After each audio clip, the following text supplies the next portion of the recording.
여기 배당주 분석하는 유튜버가 있습니다. 국내 1위를 기록합니다. 시장 점유율 70%를 기록하는 주식입니다. 저평가 배당 성장 주식인데요. 과연 어떤 종목일까요? 오늘도 황금거북이와 함께 공부를 시작해 보겠습니다. 꼬북꼬북 가시죠. 참고로 오늘은 주식을 두 종목 분석할 것입니다. 첫 번째 종목은 재무제표가 조금 아쉬운데요. 분명 매출액 규모는 크지만 2018년이나 2019년의 매출액으로 회복되지 못했습니다. 또한 2018년, 2020년, 2022년에는 영업 손실을 기록합니다. 거기다가 2019년부터 당기 순손실을 4년 연속 기록 중이죠. 재무제표가 좋지 못합니다. 최근 분기 재무제표도 보겠습니다. 2023년에도 매출액은 여전히 상승하지 못하고 있습니다. 계속 하락 추세를 유지하고 있는데요. 최근 분기 연속 영업 손실과 당기 순손실을 기록합니다. 연간 재무제표나 최근 재무제표 모두 적자입니다. 오늘은 두 종목을 분석할 예정입니다. 첫 번째 종목은 바로 STX입니다. STX는 무역회사와 판매회사 업종에 속해 있는데요. 황금거북이의 주식에 큰 영향을 주었던 STX 조선해양이 바로 STX의 계열사입니다. 재무제표가 좋지 않으니 당연히 배당도 없고 시가총액은 3천억 이하의 소형 주식이지요. 깊게 분석하기에 앞서서 꼭 STX를 분석해야 할까요? 일단 배당 주식이 아니라는 것은 배당을 주지 못할 만큼 수익이 없다는 뜻입니다. 그리고 무역회사 관련 업종을 비교해보면 더 좋은데요. 비슷한 시가총액을 기록하는 현대코퍼레이션과 GS글로벌은 영업이익과 당기순이익을 기록하고 있지요. 그에 비하면 STX는 영업손실의 당기 순손실입니다. 또 업종 대비해서 PER과 PBR을 보더라도 여전히 고 PBR 상태이죠. 포스코 인터내셔널은 2차 전지 관련 테마로 주가가 상승한 영향이 있지만 포스코 인터내셔널을 제외하고 보면 LX 인터내셔널, 현대코퍼레이션, GS글로벌 모두 PBR이 1배 미만입니다. 0.5배 수준이지요. STX가 5배 인 걸 보면 역시 저평가 주식은 아니라고 생각됩니다. 그럼 이 주식은 어떨까요? 매출액은 상승 추세입니다. 5년 동안 1.53배 상승했습니다. 5년 연속 영업이익의 영업이익률은 11%에서 17% 사이로 보통 수준입니다. 당기순이익도 꾸준히 기록하고 있는데요. 최근 재무제표도 보겠습니다. 2022년 매출액은 7,556억인데 2023년 누적 매출액은 5,566억입니다. 1,990억 정도 필요한데 작년과 2023년은 비슷한 수준의 매출액을 기록할 것으로 예상됩니다. 그래도 최근 분기 모두 영업이익과 당기순이익을 잘 기록하는 중이죠. 전년 동기 대비 2023년 3분기 매출과 영업이익이 모두 상승했습니다.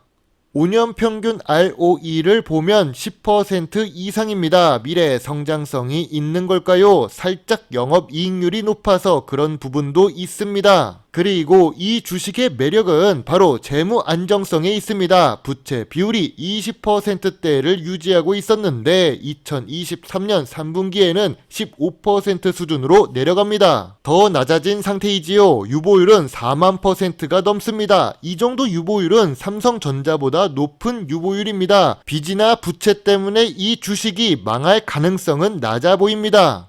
오늘 두 번째로 분석할 종목은 쿠쿠홀딩스입니다. 쿠쿠홀딩스 역시 시청자 종목 분석 요청이 들어왔습니다. 가정용기 업종에 속해 있는데 홀딩스 주식이라서 지주회사입니다. 황금거북이가 좋아하는 배당 주식이고 시가총액은 5천억 수준의 중형 주식이지요. 매년 매출이 상승하는 주식입니다. 매우 좋은 재무 안정성을 가지고 있습니다. 그런데 주가는 왜 정체되어 있을까요? 2018년 저점이 18,500원인데 현재 주가는 16,000원대입니다. 뭔가 문제가 있어서 주가가 오르지 못하는 건지 궁금해집니다. 쿠쿠홀딩스 주식을 모르는 분은 거의 없을 것입니다. 아무래도 쿠쿠 전기 밥솥 때문인데요. 국내 1위이며 시장 점유율이 70%라서 그렇습니다. 이런 압도적인 우위를 가지고 있고 황금거북이 집에도 있는 전기밥솥입니다. 다만 미래 성장성이 매우 높다고 할 수는 없지요. 한 가지 제품군에 특화되어 있어서 안정적인 수익은 확보할 수 있습니다. 이제 글로벌 시장에서도 성장하고 있는지 확인이 필요해 보입니다. 주요 주주는 77% 보유 중이고 유통 주식은 23%입니다. 또 외국인 보유 비중이 10%에 가깝습니다. 유통 주식이 거의 품절 주식이네요. 이러니까 주가 움직임이 정체되어 있는 것입니다. 세력이 좋아할 만한 주식이지요. 기업개요에서 2007년 전기밥솥 품목으로 세계 인류 상품에 선정된 것을 계속 우려먹는 중입니다. 세계 인류 상품이지만 이는 아시아에서만 가능한 매출이지요. 밀가루 문화권에서 보면 다르게 볼 수도 있습니다. 무엇보다 내수 시장만으로는 성장하기가 어렵습니다. 수출 비중 확대가 더 필요해 보입니다. 지금도 쌀 소비량은 꾸준히 감소하고 있으니까요. 최근 뉴스를 보더라도 국민 1인당 육류 소비량이 60kg가 넘어가고 있습니다. 쌀보다 고기를 더 먹는 중이죠. 내수 위주 매출은 미래 성장성이 줄어드는 요인이 될 수 있습니다. 그래도 다행인 부분은 쿠쿠홀딩스의 자회사들은 꾸준히 좋은 수익을 기록한다는 점입니다. 종속회사로 있는 쿠쿠전자, 중국 자회사 쿠쿠홈시스도 계속 좋은 수익을 내고 있습니다. 자회사가 잘 되면 당연히 모회사 주식도 좋은 영향을 받을 수 있지요. 그럼 전통적인 기준으로 쿠쿠홀딩스를 보겠습니다. PER은 5년 동안 10배 이하였습니다. 2022년에 더 하락했고 2023년 3분기에는 5.5배를 기록 중입니다. 업종 평균보다 낮은 PER의 5년 기준 저평가 구간이라고 생각합니다. PBR은 어떨까요? PBR 역시 0.5배입니다. 주식 가치보다 자산 가치가 2배 정도 많습니다. 5년 기준으로 보아도 제일 저평가 구간이지요. 2023년 3분기 PER과 PBR은 저평가 구간입니다.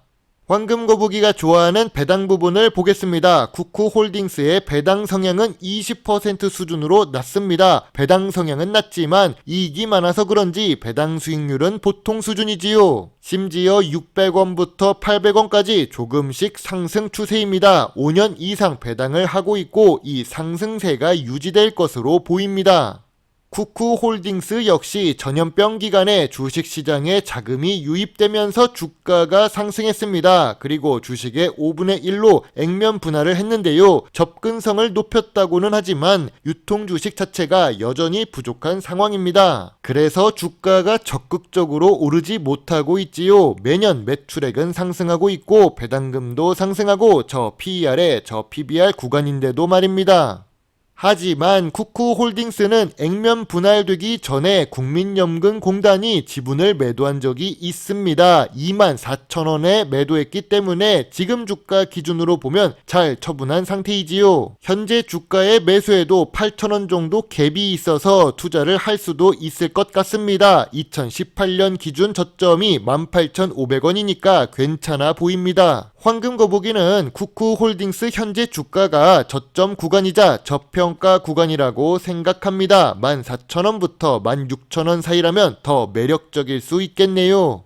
황금거북이의 쿠쿠홀딩스 요약 노트입니다. 재무제표는 딱히 말할 부분이 없을 만큼 좋습니다. 재무 안정성은 특히 좋고 유보율도 많지만 품절 주식이라서 주가 변동성이 낮다는 단점이 있습니다. 배당은 2023년 기준 연속성이 생기고 있고 상승 추세입니다. 전통적인 투자 기준에도 잘 맞습니다. 미래 성장성 부분에는 수출 비중 확대가 필요하고 중국의 저가 밥솥 들과 싸워서 이겨야 하는 상황이지요. 황금거북이는 쿠쿠홀딩스에 대해 별점 8점을 제시합니다. 투자 의견은 소액 매수입니다. 잠을 제대로 못 자서 그런지 정신이 없네요. 제가 올해 7월에 석사 졸업을 한다면 무엇을 할지 좀 더 생각해 봐야겠습니다. 오랫동안 손 놓았던 공부를 다시 하는 것도 좋았지만 여전히 주식을 보고 공부하는 것이 더 재미있는 황금거북입니다. 남들과는 다르게 비인기 배당 주식을 좋아하는 독특한 취미를 존중해 주세요. 제 영상을 보시고 조금이라도 주식 공부에 도움이 되셨으면 좋겠네요. 물론 투자의 책임은 매수, 매도 단추를 누르 기술은 본인에게 있다는 것을 잊지 말아 주세요. 배당 주식 유튜버 황금거북입니다. 감사합니다.